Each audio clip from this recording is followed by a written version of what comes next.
The African National Congress continues its National Executive Committee meeting at the Birchwood Hotel in Boksburg, with discussions gaining momentum on organisational and international matters. So now on day 2, the 4-day gathering is addressing key issues, including Pretoria's diplomatic tensions with Washington. As debates unfold, there is growing interest in how the party will navigate pressing challenges on both the local and global fronts. SABC News reporter Canny Maphanga is live to us now with the ANC spokesperson.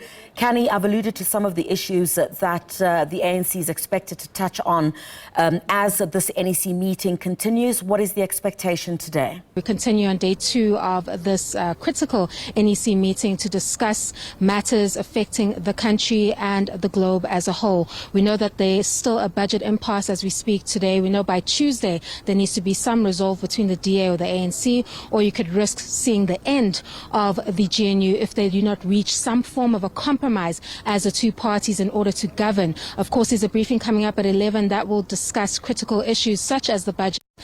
Right-wing disinformation. We know that we are in a very difficult time as South Africa with the global lens focused on the country as a result of disinformation that has been spread about minority groups that are living in South Africa. Then, of course, later today, they'll be discussing local government elections. It is a critical time for the ANC as well. We know that local government elections are going to be quite massive in the country, as quite a number of South Africans are dissatisfied with the kind of standard of our municipalities and local governments right now. So there's a big challenge for political parties to show up for the nation in 2026. But to elaborate further on some of those discussions that we are talking about, I think where we can start is obviously the all-important issue of right-wing disinformation and the kind of consequence it has for the image of South Africa and how it can, to an extent, undermine the sovereignty of the country.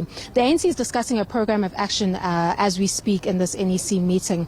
You have individuals such as Phil Craig discussing Cape independence. We're learning that there isn't even citizenship on the cards there. Then you have AfriForum releasing a statement saying after the Kill the Boer judgment, the appeal bid being dismissed, that they're going to internationalize their fight for the minority group that is Afrikaners in South Africa. That to us spells out a further lobbying for interventions by the Trump administration. How is the ANC sitting idle with this kind of, dare I say, threat on South Africa and not acting on these kinds of groups which you have stated as the ANC seek to sow divisions and undermine the sovereignty of this country? Well, the ANC can only opine on the matter and pronounce its position. I always say that it is incumbent on the citizens, the people of this country, to defend the democracy and the constitutional order that we have. Currently, the ANC is discussing that. We frowning upon, for example, somebody like Phil Craig coming in and wanting to undermine the type of constitutionalism that we have in South Africa. So we will emerge with certain decisions regarding that, certain decisions regarding the conduct of AfriForum and Solidarity. We will pronounce further, more than what we've said before, on any threat, any right-wing extremism that seems to be resurging in our country, because it is not good for democracy, it is not good for stability, and it is not good for nation building. Is it the ANC's position that these groups or individuals should still be allowed to exist in the country? The ANC has not said that they should not exist in the country at this point.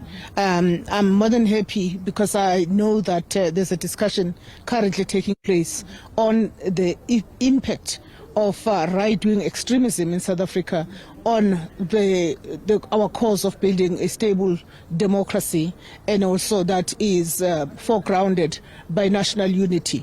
Anything that threatens patriotism and national unity must be frowned upon. And the people of South Africa, they are the ones who should rise. It's not a matter of political parties only. And I really do need to stress that, because it is our people who must rise against any attempt at taking us back, any attempt at reintroducing apartheid, draconian secessionist policies, such as the ones that are being advocated by the likes of Phil Craig, who's not even a South African.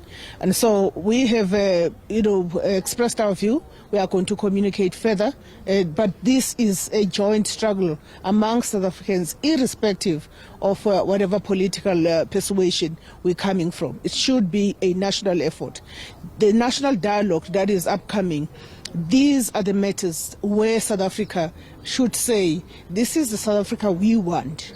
And to resolve, to do something about groups of this nature, that should form part of the things that we must be taking to the national dialogue.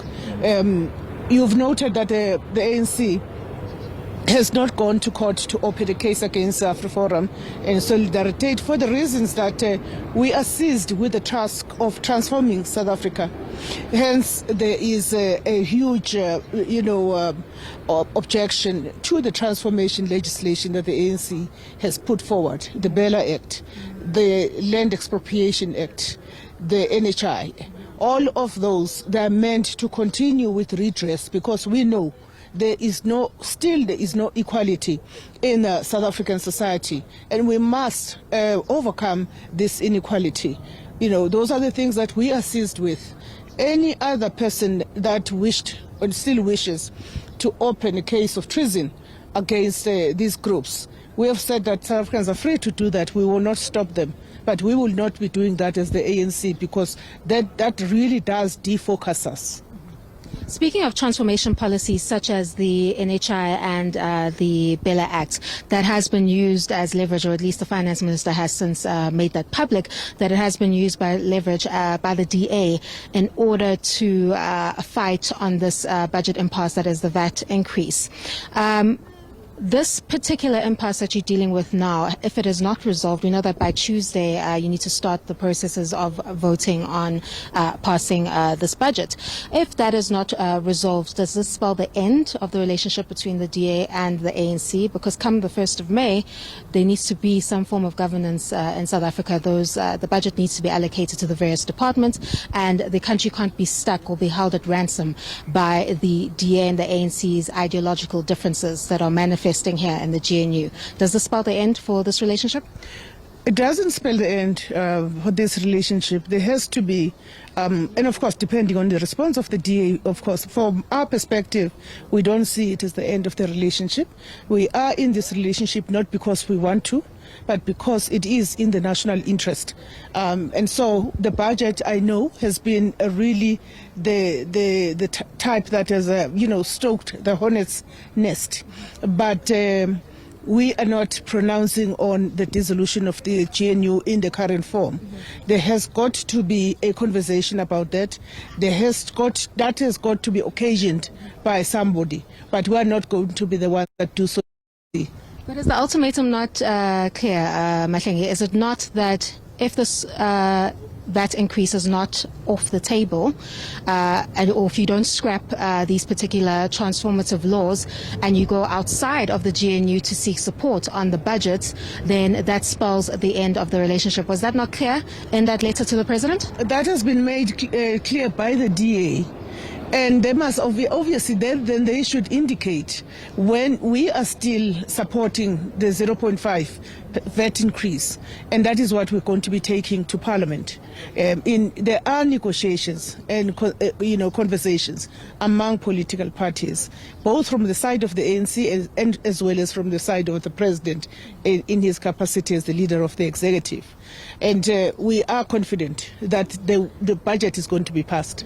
And lastly, isn't it concerning that you've gone into this agreement with the DA and you've decided to form a GNU with these particular parties, and you're now looking outside of the agreement that you've formed in order to support the budget? Should you not be working with the GNU? Otherwise, you'll have a situation where you're always running into these challenges with the DA, where you disagree as two political parties, you then run to opposition parties to get assistance. Does that not defeat the purpose of the GNU? Not really, because consensus building and consensus seeking is standard in a democracy.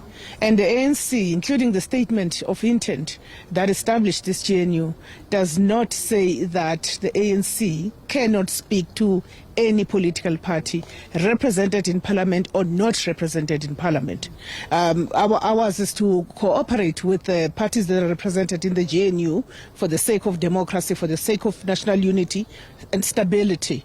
But there is nothing that suggests that the ANC cannot go and speak to the EFF if there are matters of common interest.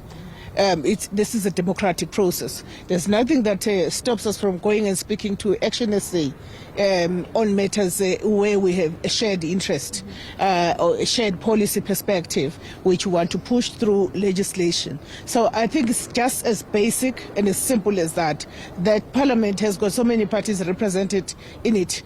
Any other party can speak to another party. Similarly, the ANC does that, and we will continue doing that for a number of policies where there's, contention.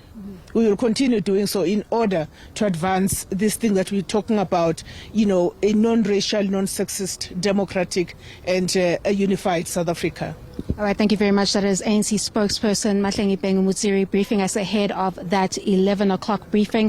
ANC holding on firmly to this budget or VAT increase in the budget, stating that they will get this budget passed even if it means that they have to step outside of the GNU to do so. Now, this upcoming briefing, Criselda, at 11 will delve further into the NEC discussions on the budget, economic transformation, as well as how to deal with the right-wing disinformation.